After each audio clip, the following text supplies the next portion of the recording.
Je voudrais vous demander, parce que je suis un peu inquiète, parfois il m'arrive d'oublier les choses. Peut-être parce que j'ai chez moi quelqu'un qui oublie les choses à cause de cette maladie, et j'ai sûrement peur à cause de ça. Mais je m'aperçois que j'ai du mal à rester concentrée. Je n'étais pas comme ça avant.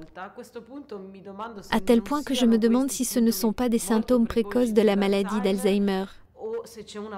Et s'il y a un moyen d'évaluer ces symptômes précoces. Alors, nous avons tous des oublis. En fait, plus une personne a une vie active et de choses à se souvenir, plus il est probable qu'elle oublie quelque chose. Ce n'est donc pas l'oubli qui doit alerter, mais lorsque les oublis deviennent plus fréquents ou plus graves, plus fréquents en quelques mois ou quelques années, 6, 12, 18 mois, avec une fréquence qui tend à augmenter, ou plus grave dans le sens qu'une personne oublie des choses particulièrement importantes pour sa vie, des rendez-vous importants pour le travail, des paiements ou retraits d'argent, des mariages, naissances ou actes de ce type. Mais ces deux critères doivent être présents. Surtout l'augmentation de la fréquence, mais aussi l'oubli de faits particuliers.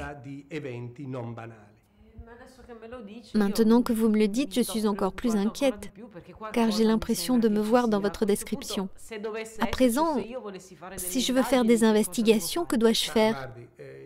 Bon, le premier niveau consiste à faire des tests cognitifs, qui sont une série de questions et de réponses servant à mesurer les prestations amnésiques de manière objective, à voir de manière quantitative, à évaluer votre capacité à vous souvenir des choses et également d'autres fonctions cognitives, comme le langage, la praxie, la capacité à reconnaître les objets, à planifier, etc.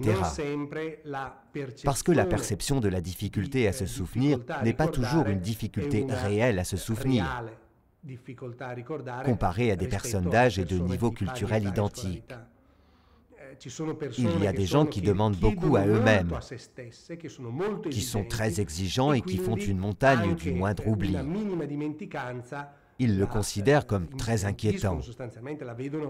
Il faut donc faire des investigations hématochimiques de routine, qui font partie de la routine dans ces cas.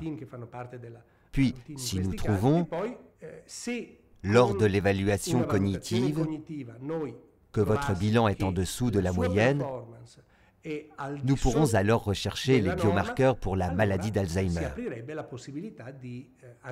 Des biomarqueurs structurels, métaboliques, biochimiques,